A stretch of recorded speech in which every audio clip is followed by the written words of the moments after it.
Tri-Lake Fair was a county-wide fair that grew to great proportions, and it began in 1953. We ran until 1959. The fair got so big, and the club, it was just so big and our club so small that the fair just really just wore the club out putting it on. Yeah. Our first big show race that we put on was at the 1959 fair. It was a 59 fair, and we put one more on in 60.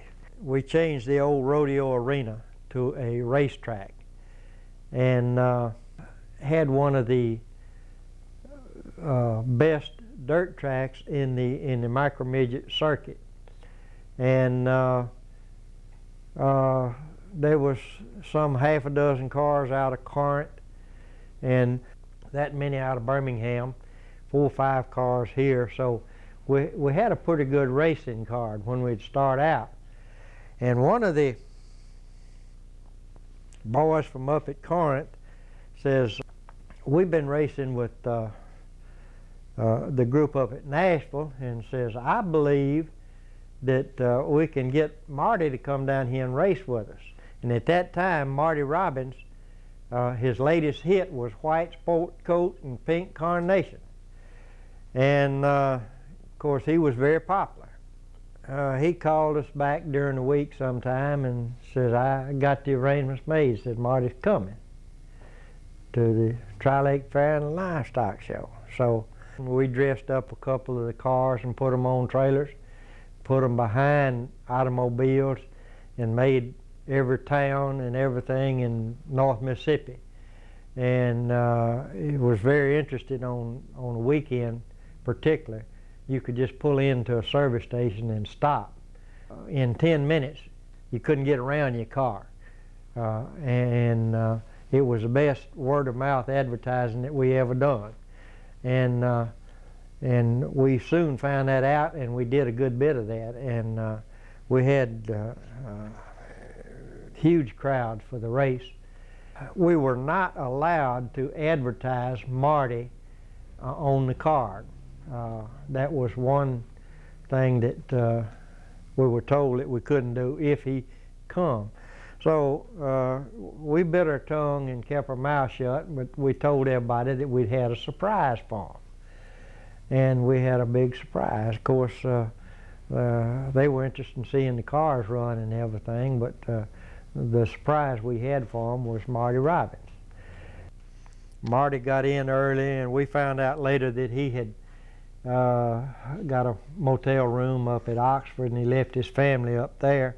And so he went back and brought his wife and children on down, and the Ronnie Robbins that you see now quite often on Nashville now, who is Marty's son.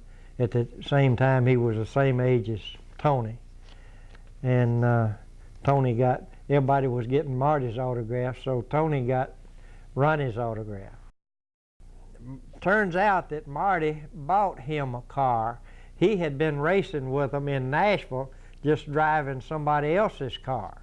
He bought the car and brought it down here and run it in this race.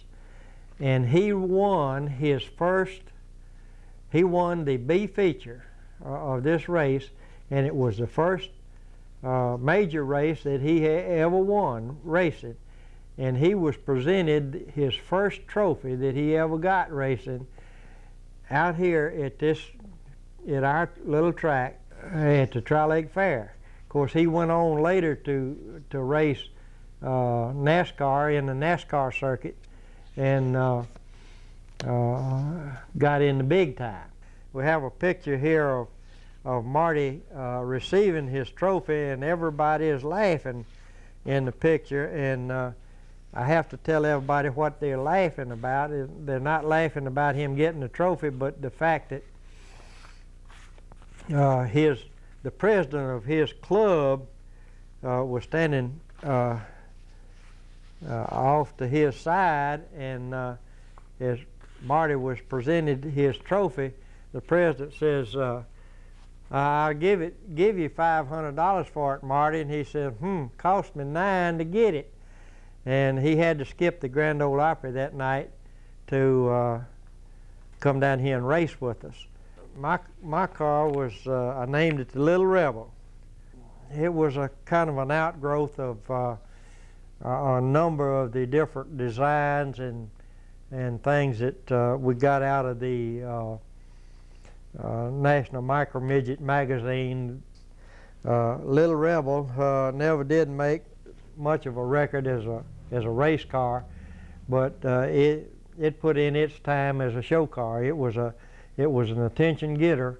It was shined up, and it was one of those cars that we'd put on a trailer and pull around and pull up and stop, and it would draw a crowd and bring crowds into the races.